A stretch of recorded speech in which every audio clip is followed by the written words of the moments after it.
ಎಲ್ಲ ಟೀಚರ್ಸ್ ಇನ್ನೊಂದು 20-25 ನಿಮಿಷ, ನಾನು ಜಾಸ್ತಿ ಟೈಮ್ ತಗೊಳ್ಳಲ್ಲ.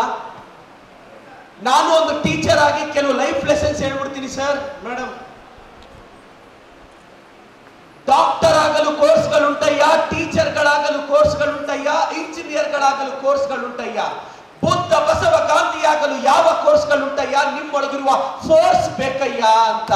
ಜೀವನದಲ್ಲಿ ಆ ಫೋರ್ಸ್ ಇಲ್ಲ ಅಂದ್ರೆ ಏನು ಮಾಡಕ್ಕಾಗಲ್ಲ. ಆದ್ರೆ ನಾನು ಒಂದು ಟೀಚರ್ ಆಗಿ ಟೀಚರ್ ಜೀವನ ಹೇಗಿರುತ್ತೆ ಅಂತ ಕೆಲವು ಎಕ್ಸಾಂಪಲ್ಸ್ ನಾನು ನೋಡಿದಂತ ಅಪ್ಸ್ ಅಂಡ್ ಡೌನ್ಸ್ ಹೇಳ್ಬಿಡ್ತೀನಿ ಸರ್. ನಾವು ಟೀಚರ್ಸ್ ತುಂಬಾ great. Teaching is a profession which teachers all other professions. ಓದೆಂದರೆ ಸಿಡಿಮಿಡಿಗೊಳ್ತಕ್ಕಂಥವ್ರನ್ನ ಅಂತಾರಾಷ್ಟ್ರೀಯ ಪರಿಶೋಧಕರನ್ನಾಗಿ ಮಾಡ್ತೀರಾ. ಲೆಕ್ಕವೆಂದರೆ ಬೆಚ್ಚಿ ಬೀಳ್ತಕ್ಕಂಥವ್ರನ್ನ ಇಂಜಿನಿಯರ್ಗಳಾಗಿ ಮಾಡ್ತೀರಾ. ಪ್ರತಿದಿನ ರೋಗದಿಂದ ನರಳತಕ್ಕಂಥವ್ರನ್ನ ವೈದ್ಯರನ್ನಾಗಿ ಮಾಡ್ತೀರಾ. ಇಷ್ಟೆಲ್ಲ ಸಾಧ್ಯವಾದದ್ದು ಹೇಗೆ? ಆ ಇಂದ್ರಜಾಲವನ್ನು ಮೀರಿದ ನಿಮ್ಮಂತ ಶಿಕ್ಷಕರ ಪ್ರೇಮ ಜಾಲದಿಂದಲ್ಲವೇ ಅಂತ. ಒಂದು ಟೀಚರ್ ಮನ್ಸು ಮಾಡಿದ್ರೆ ಏನ್ ಬೇಕಾದ್ರೂ ಆಗುತ್ತೆ. ಬಟ್ ಎಲ್ಲ ಟೀಚರ್ಸ್ಗೂ ಒಂದು ಅಡ್ವೈಸ್ ಮಾಡ್ತೀನಿ, ರಿಟೈರ್ಡ್ ಆಗೋದಕ್ಕೂ ಮುಂಚೆ ಸ್ವಲ್ಪ ದುಡ್ಡು ಅಕೌಂಟ್ ಅಲ್ಲಿ ಇಟ್ಕೊಂಡಿರಿ ಸರ್, ಸೇಫ್ಟಿಗೆ. ಎರಡನೇದು, ಬಹಳ ಜನ ಅಂತಾರೆ ಏನು ನಾವು ಅಷ್ಟು. ಒಂದು ಎಕ್ಸಾಂಪಲ್ ಹೇಳ್ಬಿಡ್ತೀನಿ, ನೀವು ಟೀಚರ್ಸ್ ಎಲ್ಲ ಯಾಕೆ ಸೇವ್ ಮಾಡಬೇಕು ಅಂತ. ಸರ್, ನಿಮ್ಗೆ ಒಂದು 24-25 ವರ್ಷಕ್ಕೆ ನಿಮ್ಗೊಂದು ಮದುವೆ ಆಯ್ತು, ಒಂದಿಬ್ರು ಮಕ್ಕಳಾದ್ರು, ನೀವೇನ್ ಮಾಡಿದ್ರಿ ಸರ್? ಮದುವೆ ಆದ್ಮೇಲೆ ನಿಮ್ಮ ಮಗ ಫ್ಯೂಚರು, ನಿಮ್ಮ ಮಗಳ ಫ್ಯೂಚರು, ಅವ್ರನ್ನ ಎಲ್ಲಿ ಓದಿಸ್ಬೇಕು, ಏನ್ ಓದಿಸ್ಬೇಕು ಅಂತಾನೆ ಸ್ಟ್ರಗಲ್ ಮಾಡಿ ಒಂದೊಂದು ರೂಪಾಯಿ ಎತ್ತಿಟ್ರಿ. ನಾಳೆ ನಿಮ್ಮ ಮಕ್ಕಳಿಗೂ ಅವ್ರ ಮಕ್ಕಳ ಭವಿಷ್ಯ ಮುಖ್ಯ ಸರ್, ನಿಮ್ದಲ್ಲ. ಅದಕ್ಕೆ ದುಡ್ಡು ಎತ್ತಿಟ್ಕೊಳ್ಳಿ. ಈಗ ನಿಮಗ್ ಮದುವೆ ಆದಾಗ ಹೆಂಗೆ ನಿಮ್ಮ ತಂದೆ ತಾಯಿಗಿಂತ ನಿಮ್ಮ ಮಕ್ಕಳ ಭವಿಷ್ಯ ನಿಮ್ಗೆ ಹೆಚ್ಚಾಯ್ತು, ನಿಮ್ಮ ಮಕ್ಕಳಿಗೂ ಅವ್ರ ಮಕ್ಕಳ ಭವಿಷ್ಯ ಹೆಚ್ಚಾಗುತ್ತೆ, ನಿಮ್ಮ ಭವಿಷ್ಯ ಅಲ್ಲ. ಈ ಸತ್ಯ ಗೊತ್ತಿಲ್ಲ ಅಂದ್ರೆ ನಾಳೆ ಬೆಳಗ್ಗೆ ಕೋಟಿಗಳು ದುಡ್ದಿದ್ರು ಸಹ ಎಲ್ಲಾದ್ರೂ ಒಂದು ಹಾಸ್ಪಿಟ್ಲ್ಗೆ ಹೋಗ್ಬೇಕು ಅಂದ್ರೂ ಬಾಡಿಗೆ ಆಟೆಯಲ್ಲಿ ಹೋಗ್ಬೇಕಾದಂತ ಅನಿವಾರ್ಯತೆ ಸೃಷ್ಟಿಯಾಗುತ್ತೆ. ಇಲ್ಲಿ ವೇದಿಕೆ ಮುಂದೆ ನನ್ನ ಗುರುಗಳಾದಂಥ MB ಸರ್ ಅವರು ಇದ್ದಾರೆ. ನಿಮ್ಮೆಲ್ಲ ಚಪ್ಪಾಳೆ ಮುಖಾಂತರ ಅವ್ರಿಗೊಂದು ಅಭಿನಂದನೆ ಸಲ್ಲಿಸ್ತೀನಿ. ಯಾಕೆ ಅಂದ್ರೆ ನಾನು ಇನ್ನೂ ಅವಾಗ ಸೆಕೆಂಡ್ ಇಯರ್ ಮುಗಿಸಿದ್ದೆ 2005 ಅಲ್ಲಿ. ನನಗೆ ಜೀವನ ನಡೆಸಕ್ಕೆ ದುಡ್ಡು ಬೇಕಾಗಿತ್ತು. ನಾನು ಸರ್ನ ಕೇಳಿದೆ, ಸರ್ ಎಲ್ಲಾದ್ರೂ ಕೆಲಸ ಕೊಡಿಸಿ ಅಂತ. ಇನ್ನೂ ಸೆಕೆಂಡ್ ಇಯರ್ ಎಕ್ಸಾಮ್ ಅವಾಗ ಬರ್ತಿದ್ದೀನಿ, ಕರ್ಕೊಂಡೋಗಿ ಟ್ಯೂಷನ್ ಸೆಂಟರ್ ಅಲ್ಲಿ ನನ್ನ ಲೆಕ್ಚರರ್ ಆಗಿ ನಿಲ್ಲಿಸ್ಬಿಟ್ರು. ನಾನು ಹೋಗಿ PUC ಹುಡುಗರಿಗೆ 2 ತಿಂಗಳಿಂದ PUC ಎಕ್ಸಾಮು ಅಲ್ಲಿ ಹೋಗಿ ಪಾಠ ಮಾಡಿದ್ದೀನಿ. ಆ ಹುಡುಗರು ಒಪ್ಕೊಂಡು ಫೇಮಸ್ ಟೀಚರ್ ಆಗೋದೆ ಚಿಕ್ಕಬಳ್ಳಾಪುರದಲ್ಲಿ ಟ್ಯೂಷನ್ ಸೆಂಟ್ರು. ಬಟ್ ನನ್ನ ದುರಾದೃಷ್ಟ ಏನಂದ್ರೆ ಪ್ರೈವೇಟ್ ಸ್ಕೂಲ್ ಟೀಚರ್ಸ್ಗೆಲ್ಲ ಒಂದು ಮಾತು ಹೇಳ್ತೀನಿ, ದಯವಿಟ್ಟು ಮ್ಯಾನೇಜ್ಮೆಂಟ್ಗಿಂತ ಜಾಸ್ತಿ ಪಾಪ್ಯುಲರ್ ಆಗಕ್ಕೆಲ್ಲ ಹೋಗ್ಬೇಡ್ರಪ್ಪ, ನೀವು ಕೆಲಸ ಹೋಗ್ಬಿಡುತ್ತೆ. ಗೌರ್ಮೆಂಟ್ ಸ್ಕೂಲ್ ಟೀಚರ್ಸ್ಗೂ ಹೇಳ್ತಾ ಇದ್ದೀನಿ, HMನೆಲ್ಲ ಡಾಮಿನೇಟ್ ಮಾಡಬೇಡಿ. ಅಲ್ಲ, ಬುದ್ಧಿ ಮಾತು ಹೇಳ್ತಿದ್ದೀನಿ, ನಾನು ತಪ್ಪಾಗಿ ತಿಳಿಬೇಡಿ. ಈ ಪ್ರೈವೇಟ್ ಇನ್ಸ್ಟಿಟ್ಯೂಷನ್ ಟೀಚರ್ಸ್ ಎಷ್ಟು ಜನ ಇದ್ದೀರಾ ಸರ್? ಪ್ರೈವೇಟ್ ಸ್ಕೂಲ್ ಅವರು ಕಡಿಮೆ ಇದ್ದಾರೆ, ಗೌರ್ಮೆಂಟ್ ಸ್ಕೂಲ್ ಅವರೇ ಜಾಸ್ತಿ.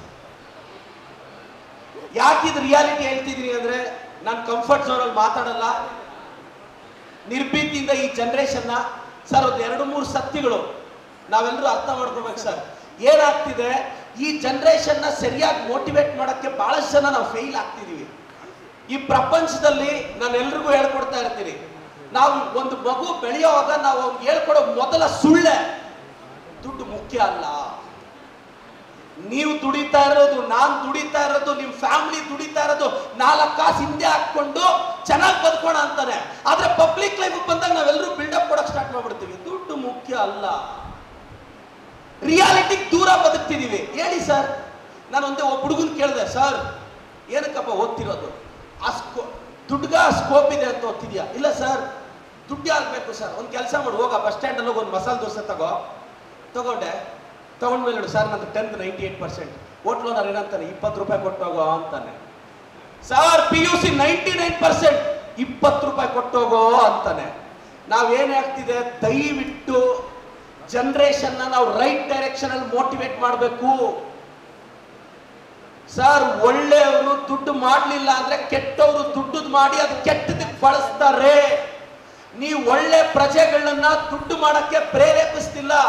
ಒಳ್ಳೆ ಹುಡುಗರು ನಾಳೆ ಎಲ್ಲದಕ್ಕೂ ಬರ್ಬೇಕು. ಯಾಕಿದೆ ಹೇಳ್ತಿದ್ದೀನಿ, ಎಲ್ಲ ಕೆಲವು 4-5 ರಾಂಗ್ ಅಸಂಪ್ಷನ್ಸ್. ಇನ್ನು ಕೆಲವು ಹುಡುಗರು ಕೇಳಿದ್ರು ನನ್ನ, ಸರ್ ನನಗೆ ಮರ್ಯಾದೆ ಹೋಯ್ತದೆ. ನಿನಗೆ ಮರ್ಯಾದೆ ಇದೆ ಅಂತ ಹೇಳಿದವ್ರು ಯಾರು ಅಂತ? ದಯವಿಟ್ಟು ಎಲ್ರಿಗೂ ಹೇಳ್ತೀನಿ, ನೀವು 10th ನಿಮ್ಮಲ್ಲಿ ಹುಡುಗ 10th ಮುಗಿಸ್ಕೊಂಡು ಹೋದ್ರೆ ಕ್ಯಾರೆಕ್ಟರ್ ಸರ್ಟಿಫಿಕೇಟ್ ಅಲ್ಲಿ ಏನ್ ಬರೀತಾ ಇದ್ರೆ ಸರ್, ಎಕ್ಸ್ಟ್ರಾರ್ಡಿನರಿ ಸೂಪರ್ ಅಂತ ಬರೀತೀರಾ, ಸಮಾಧಾನಕರವಾಗಿದೆ. 10 ವರ್ಷ ನೀವು ನೋಡಿರೋ ಹುಡುಗ ಹುಡುಗಿನ ಸೂಪರ್ ಅಂತ ಬಂದು ಕಳಿಸಿ ಸರ್. ಯಾಕೆ ಬರೀತಾ ಇಲ್ಲ? ನಾನು ಯಾಕೆ ಹೇಳ್ತಿದ್ದೀನಿ ಅಂದ್ರೆ, ಈ ಜನರೇಷನ್ ವಿಮರ್ಶೆಗಳಿಂದ ತಟ್ಕೊಳಕ್ ಆಗ್ತಿಲ್ಲ. ಅದಕ್ಕೆ 10th ಅಲ್ಲಿ ಸ್ಟೇಟ್ ರ್ಯಾಂಕ್ ಬರೋ ಹುಡುಗ 5 ವರ್ಷ ಆದ್ಮೇಲೆ ಏನಾಗಿರ್ತಾನೆ, BE ಮಾಡಿದ್ರು ಕ್ಯೂ ನಿಂತ್ಕೊಂಡಿರ್ತಾನೆ ಕೆಲಸಕ್ಕೆ. ಮತ್ತೆ ಆ ಘನಕಾರ್ಯಕ್ಕೆ ಸ್ಟೇಟ್ ರ್ಯಾಂಕ್ ಏನಕ್ಕೆ ಬೇಕಾಗಿತ್ತು ಸರ್? ಹೋಗ್ಲಿ, PUC ಅಲ್ಲಿ ಸ್ಟೇಟ್ ರ್ಯಾಂಕ್ ಬರೋ ಹುಡುಗ ನಾಳೆ ಬೆಳಗ್ಗೆ ಒಂದು ಕಂಪನಿ ಕಟ್ತಿದಾನ, ಓನರ್ ಆಗ್ತಿದಾನ, ಒಂದು ಹಾಸ್ಪಿಟಲ್ ಓನರ್ ಆಗ್ತಿದಾನ? ಇಲ್ಲ, ಮತ್ತೆ ಫೈಲ್ ಎತ್ಕೊಂಡು ಕ್ಯೂ ಅಲ್ಲಿ ನಿಂತ್ಕೊಂತಾನೆ ಕೆಲಸಕ್ಕೆ. ಈ ಘನಕಾರ್ಯಕ್ಕೆ ಟಾಪರ್ಸ್ ಹಾಕ್ಬೇಕು ಅಂತ ನಾನು ಕೇಳ್ತಾ ಇರೋದು.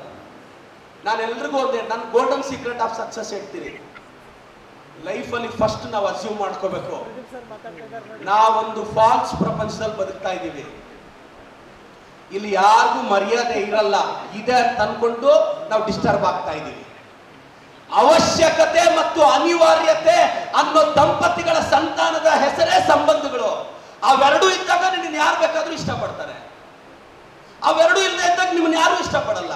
ಅದು ನಾನಾಗ್ಬೋದು, ನೀವಾಗ್ಬೋದು. ಸೊ ನೆಸೆಸಿಟಿ ಇಲ್ಲದೆ ಈ ಪ್ರಪಂಚದಲ್ಲಿ ಯಾರು ಇಷ್ಟಪಡಲ್ಲ. ನಿಮ್ಮನ್ನ ಯಾರಾದ್ರೂ ಇಷ್ಟಪಡ್ತಿದಾರಾ?